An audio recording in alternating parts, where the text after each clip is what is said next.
Shruti Sharma? Yes. Yes, please take a seat. So Shruti, tell the panel about yourself, your academic qualifications, your work experience, if any, and your main hobbies, very briefly. Okay, sir. So my name is Shruti Sharma. I have been a student of history. I was born in Bijnor, educated in New Delhi. I completed my graduation from St. Stephen's College, and currently I've just started my post-graduation in sociology from Delhi School of Economics. And I am constantly like to learn new things and explore new cultures through language, food, books, and cinema. And I'd like to see myself as an optimist. So, Shruti, you are a graduate, and you have done MA also in sociology. I've Delhi just School of started my Economics. MA. Sorry? I've just started my MA. You have started. Oh, you have started this. Delhi School. So, with the Stephens, in your background, and with the Delhi School of Economics, both are so internationally known institutions. I do not know what you had in mind initially, but why civil services?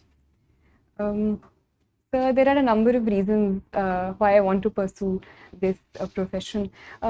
Firstly of all, sir, I believe that I have had a certain privileged background, and therefore I always wanted to do something in which I could give back to society in some way and bring about some sort of change in people around me and give other people an opportunity to have the sort of privileges that I have had, sir. Secondly, I believe, sir, that on a personal level, I believe the diversity and the scope that these services provide can be an avenue for great personal growth and an avenue for learning a lot, which it would provide me, sir. Okay. So, Shruti, you are from Delhi. Now, how the safety of women, the perception about safety of women, has changed over the last, say, about 10 years, ever since Nirbhaya happened?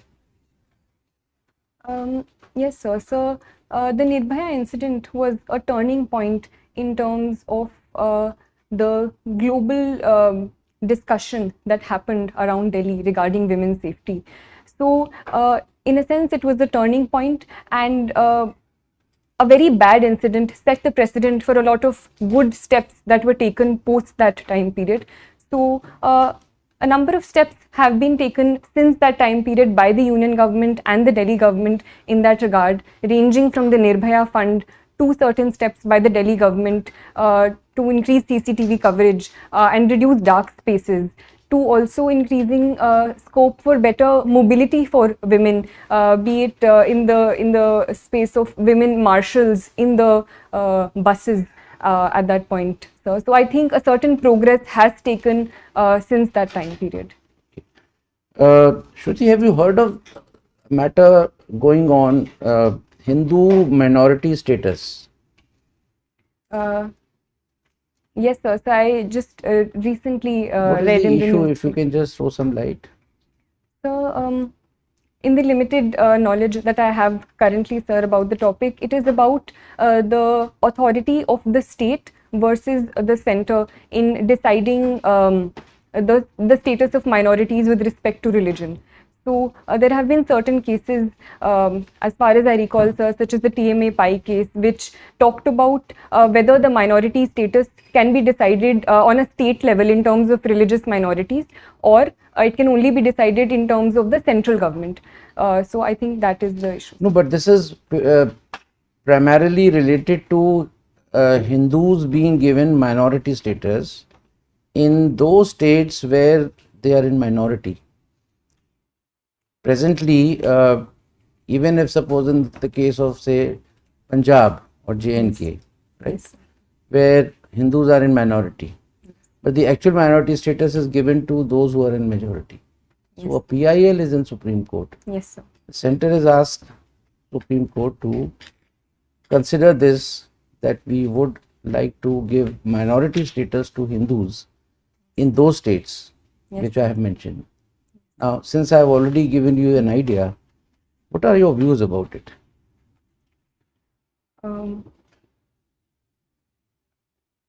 So, the Constitution of India does protect the status of minorities in India as a whole. And so I believe if for certain purposes and for certain positive reasons, the Supreme Court does decide to give minority status in a particular state to reduce atrocities against certain sections within the state, it can be a positive move. Nilendra sir?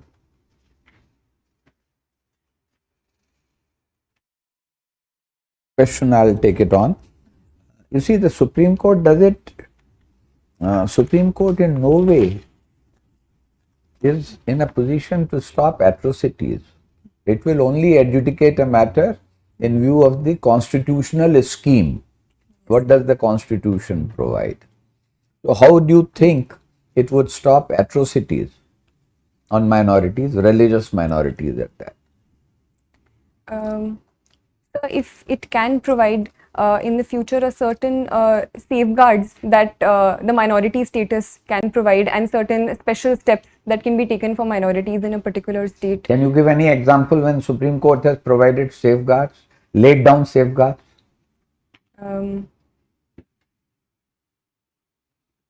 You heard of Vishakha's case?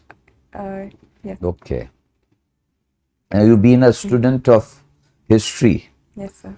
Who do you think, whom would you rate as a foremost historian of the later Mughals period? Who are later Mughals? So I would say the period after the so-called fall of the Mughals or the decline of the Mughals, so post Aurangzeb, so would possibly be regarded So you as the think later Mughals. Beyond Aurangzeb are the later Mughals? Yes, sir. So which are not considered so high and mighty in the course of their achievements. Okay. Recently, there has been a talk. Certain people feel that there is a need to review and rewrite India's history. What is your take on that? So I personally believe that the writing and rewriting of history has been a continuous part and parcel of history since time and forever. And I believe rewriting of history is always a positive step. But at the same time, I believe this rewriting should be based on certain facts that history recognizes and the range of sources that history as a discipline recognizes. So if the rewriting is done in that regard, it can only lead to more positive debate and discussion in the long term. What do you understand by Warsaw Pact? So the Warsaw Pact was a pact signed in 1955 in the context of the Cold War, led by the Soviet Union. It was a security pact formed in the context of the formation of the NATO and an opposition to the NATO, sir. I have another question from history, on history. Yes.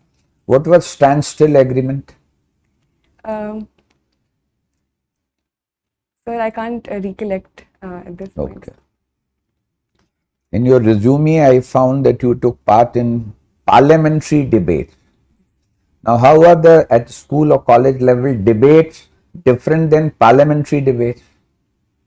Sir, in college there are a number of formats of debate we participated in, ranging from parliamentary debate to conventional debating to turncoat style of debating, and there were a lot of variations there.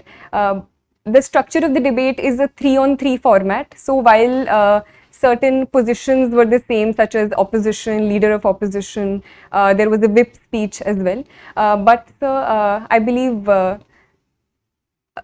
parliamentary debates at school were on a particular topic. They were more structured and within a certain time limit, sir. As compared to parliamentary debates in the parliament, I do feel that sometimes they are quite long and are not in a point-to-point format as we discussed in school and college. One of your pastime or hobby is exploring word cinema. Now, what is exploring word cinema? What does it involve? How do you explore it? So the reason I chose the word explore is because I am no authority on world cinema, and I like to see and look at movies as they come to me, and as one leads to the other. So ranging from Iranian cinema to cinema of Hong Kong. You are not a student of languages. So other than Hindi and English, what language do you know? Sir, I have tried to learn reading and writing Urdu, so I know the Urdu script. I like to learn a few phrases here and there from my friends who are from different states. So you will explore world cinema from subtitles, is it? Sir, I believe world cinema is more than just dialogue. The very vocabulary of filmmaking and cinema, I believe, does not necessarily need language to convey it. Sir. So I think that is my interest in world cinema. And subtitles, obviously, sir, help me understand the story better. Have you heard the term soft power? Yes, sir. What does it imply? So soft power is usually used in opposition to hard power, where hard power talks about a certain military might. Soft power, on the other hand, is the influence of culture and other aspects in increasing the might or the influence of a certain country or power over other powers. So cinema can also be one example of Any other illustration of soft power in context of India? So India's cultural outreaches, for example, yoga and international celebration of the International Yoga Day across the world can also be an example of India's soft power. Okay, thank you. Well, Shruti, you are from your home district is Bijnor. So tell us something about Bijnor. Sir, Bijnor is a district located in western UP, sir. The river Ganga flows through it, so it is a very fertile state. Sugarcane being one of the major crops of Bijnor, and therefore sugar mills and the sugar industry is also very well developed, with 5 of the most largest sugar mills located here.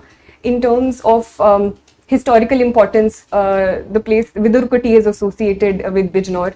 There are a number of prominent personalities from Bijnor, ranging from Vishal Bharadwaj in cinema to poets like Dushyant Kumar, to historical figures like Abul Fazl associated with Akbar, sir. So it is truly a very rich. What product has been assigned to Bijnor district as a part of ODOP scheme of government of UP? Sir, woodwork and wooden craft, especially associated with Nagina, is assigned to Bijnors. Okay. So what is this Amrit Mahotsav? We keep hearing about Amrit Mahotsav. What is this Amrit Mahotsav? Now the whole country is celebrating Amrit Yes, Mahotsav.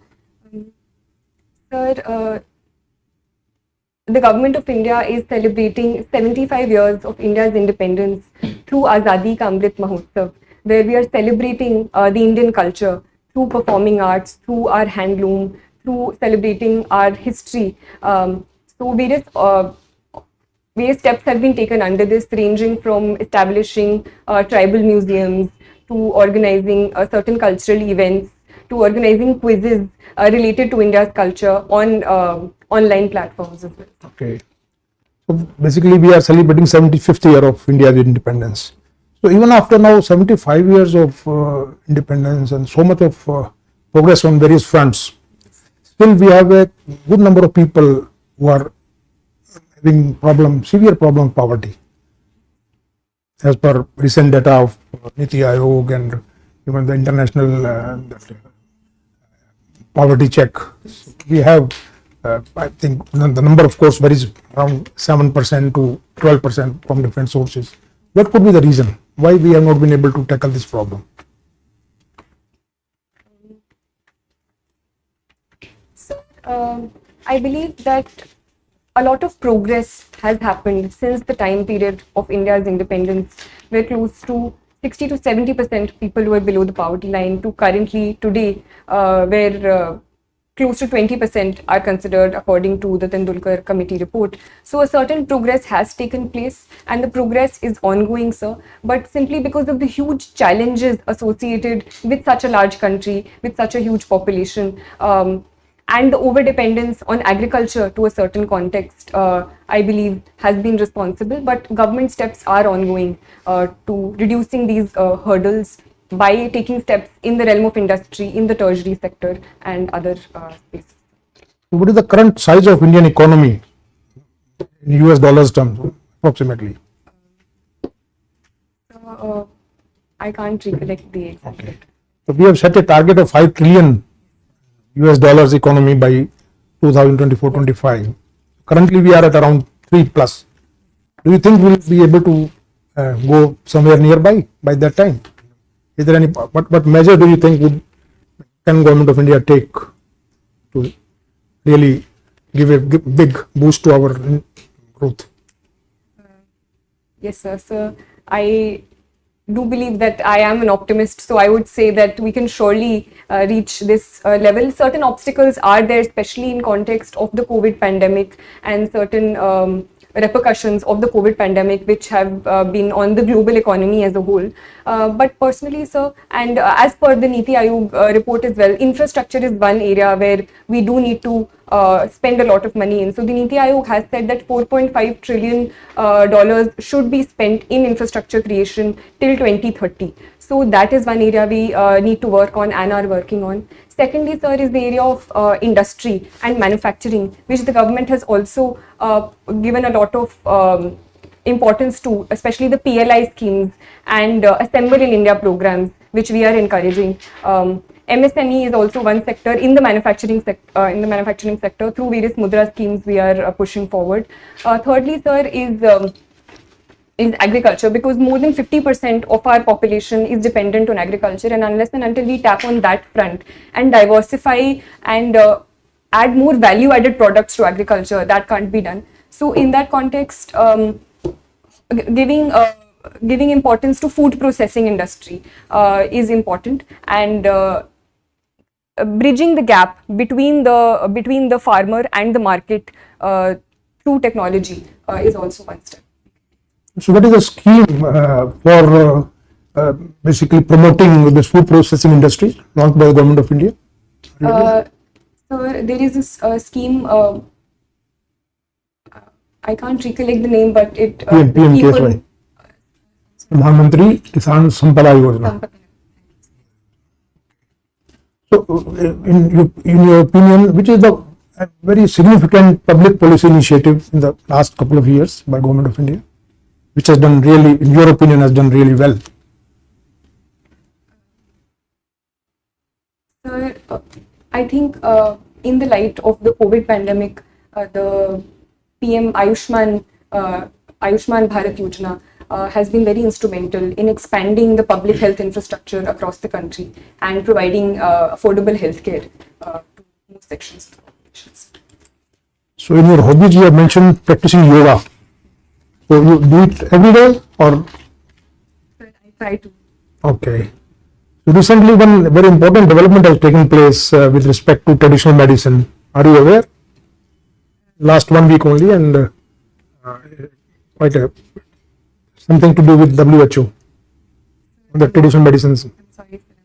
Because we are establishing the first WHO center on traditional medicine. It has been approved. Okay. So now, as civil servant, what do you think that you will be, with your knowledge, with your experience, with your education, how do you think you will be fitting into that view of civil servant?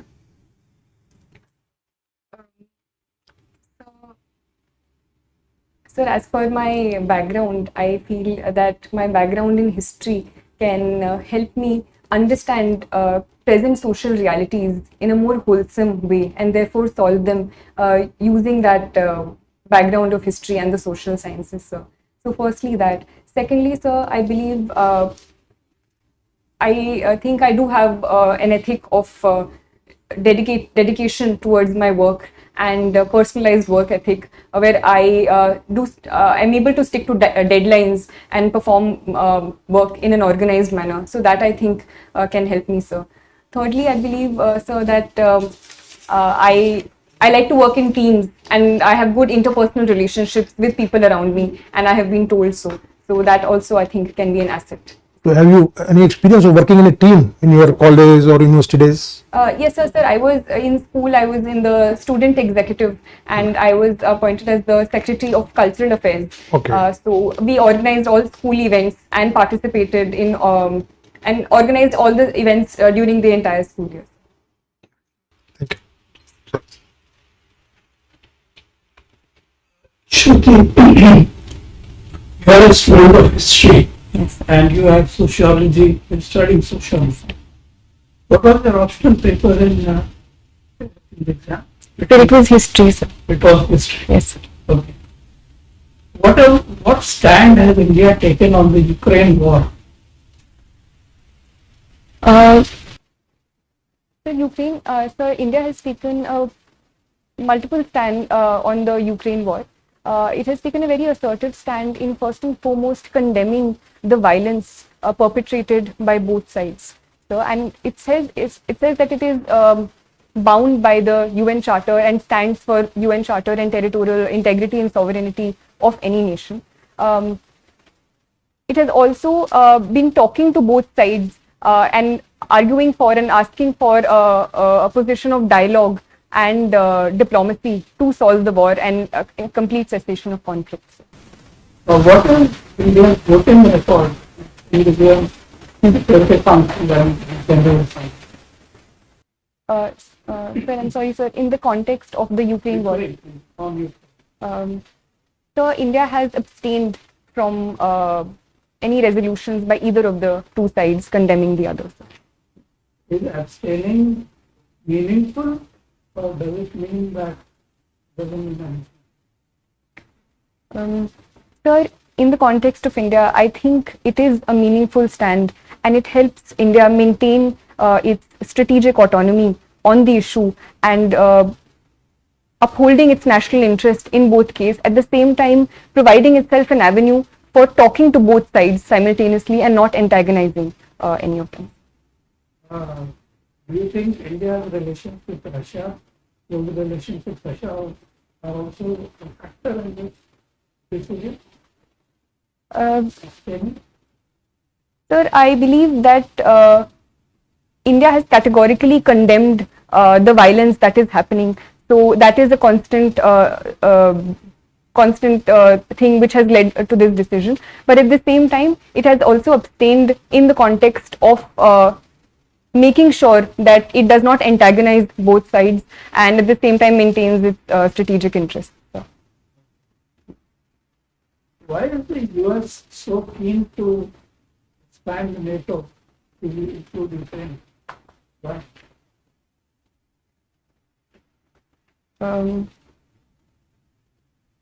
So, in my limited understanding, I would say simply in terms of the conflict with Russia and the antagonism with Russia and USA has been on since the Cold War, and simply in terms of increasing its sphere of influence and is something that the US has in mind, especially after the Crimea annexation in 2014 as well. What did Biden say in his speech in Poland? He came out with the real intention to, what was his real intention in extending NATO including Ukraine? Sir, I'm not aware about this exact He said statement. we want to change the regime in Moscow. Okay. It's a regime change. Okay. And Russia is the real time. Okay, second question. You must have read about the partition of India. Yes, sir. In your view, who was responsible for partition of India? Because different people are saying different things. Some are saying Jinnah was responsible. Some of our own stalwarts are saying Nehru and Patel were responsible. In your view, who was responsible? So, So the unique thing about history is that we never get very direct answers in any case. So there is always a conflict of interest. And I personally believe it was a sum of many things together which led to the partition. And it was especially the political developments which happened in 1946 and 1947 due to the political violence and the violence which happened in Bengal and Punjab during that time, starting from the Direct Action Day, as well as the role of certain politicians such as Jinnah, and the political mobilization that happened after that, which ultimately led to the partition, along with the role of the British governments. Who was the person or the party responsible for demanding the partition of India? Sir, it was the Muslim League led by Jinnah. Masters in sociology. Okay. So tell me, is an individual shaped by society? Yes, sir. Sir, I do believe that an individual, right from his or her birth, is constantly shaped by the society he or she lives in. Okay. Okay. What is your view on taxation on digital currency?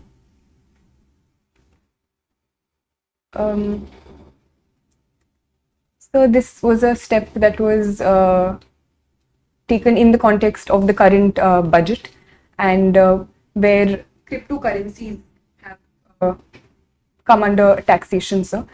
Sir, I think it is a good step in terms of bringing into ambit and increasing a source of revenue for the state for a reality that is increasing around the world, and so it is an area which was not under the ambit of state taxation. So I think it is a positive step that this area has been brought under taxation. Okay. You do not seem to be very keen on joining police services. Any particular reason? Sir, I would like to join any services where I have been provided an opportunity, sir.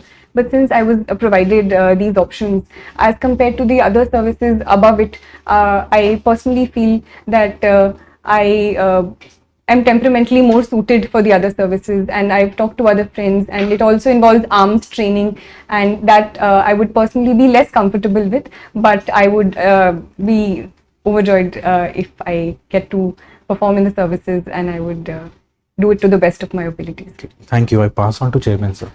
Shruti, we have asked quite a few questions Yes. so far.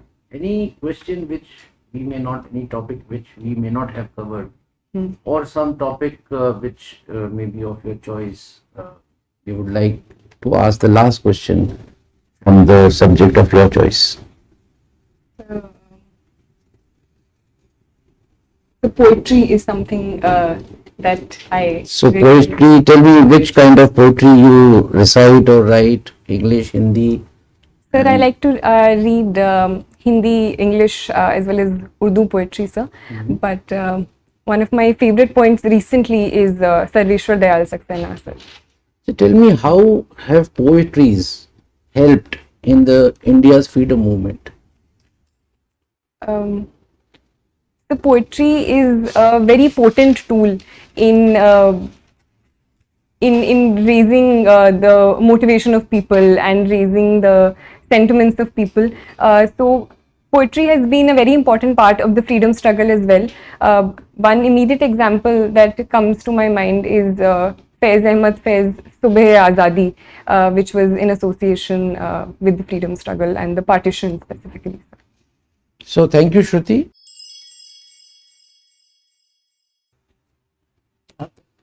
So Shruti, we have good 10 minutes for feedback. Our strong point is that we give, so long as you say that I don't need anything more to know, we will not let you go. Okay, so give your own assessment about how your performance. Sir, I think my performance was okay, sir. There were a few questions that I feel that I could have answered Like? better. So there was a certain question about Ukraine and Russia, where I felt I was repeating myself, so that I But thought, we didn't feel it. okay. What else? So there were a few things I couldn't recollect, like the standstill agreement and things that I think I should have answered, like the Biden speech, as well as a factual question asked by Sir. So there were certain things which I should have known about the yoga and Okay. WHO, which I couldn't recollect at that. Right. So Shruti, the panel's assessment is, one or two questions not answering, not knowing the facts, really doesn't matter. Right? Basically, a test of personality rather than your knowledge at this point in time. Now you were excellent. Your performance was very good, and I would say flawless. But it's always good to identify a few loopholes. Some of them you have identified yourself. So not referring to the answers that you could not give, especially knowledge related, but I will certainly point out your little weakness on the current affairs. Yes. You had not read the newspaper of yesterday, today, and that is why you did not know much about the Hindu minority status matter. Otherwise, you would have, just like other answers, you would have very fluently, you would have answered this. Yes. Number two, we were slightly amazed that when the esteemed member asked you about the how much $1 trillion economy India is, you were just blank. And when he again asked another related question, then you were, you were so fluent and thorough in all the matters, So what made you just keep quiet on that question? Sir, I'm not very good with the facts, and so No. I think I need to brush up on. No, that's okay. So my advice to you is, generally the facts are not asked, right? However, certain macro indicators you're supposed to know. अब कल आपसे कोई पूछे GDP का क्या है, sir वो fact है ये, तो फिर ऐसे तो एवरीथिंग इज अ फैक्ट. सो अब फैक्ट में होगा कि कुतुब मीनार किसने बनाया, ताजमहल किसने बनाया, और कितने वर्कर्स लगे थे ताजमहल में, ये तो नहीं पूछेंगे. But these are broad indicators, inflation, GDP, how economy has gone down up to what was the negative GDP that we registered during the COVID and all. These are things which you are supposed to know.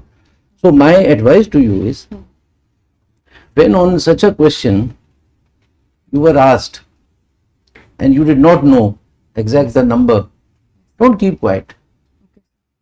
Sir, I am not able to, as you had said in many other questions, I am not able to recall.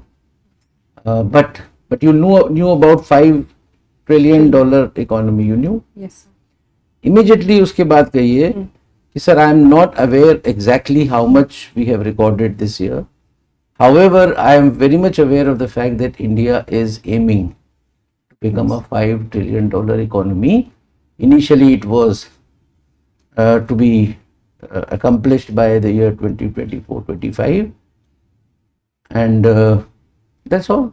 Then he can ask you. In fact, the basic idea about asking the question was not to test your knowledge as to how much is the. Yes. It was basically to know, because if you are not able to answer the first question, he need not go into the details. Yeah. No point in embarrassing the candidate by asking a question again and again जिसके बारे में आपने पहले ही surrender कर दिया. So have you understood? Yes, sir. If you know a little bit about it, you can always say, sir, I am sorry, exact, I do not know. Then he may say, just guess. Now, that also would not be done. But even you cannot say somebody, I was told in the mock interview that you will not ask such a question. You can't. उसका जवाब तो देना ही है. कई बार hazards भी आ जाते हैं. जी sir. But there are certain norms, rules, but there are certain hazards, which are away from the norms and rules that you have to be prepared for. Thirdly,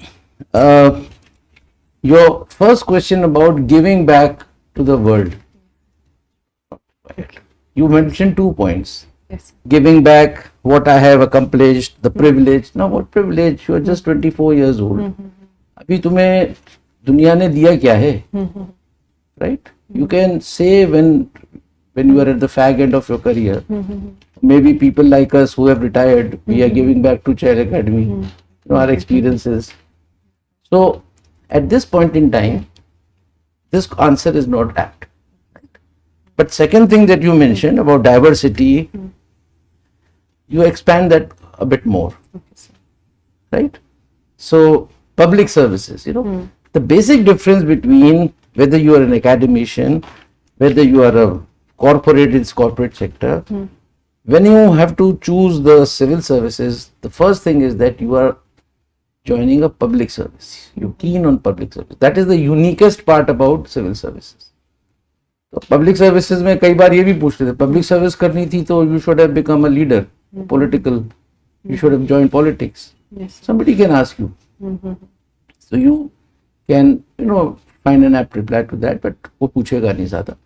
So these are the 2-3 things which otherwise in terms of communication, in terms of your body language, in terms of your confidence, in terms of your fluency and the use of words, Shruti, I must say that you selected such rightmost words, to explain your point.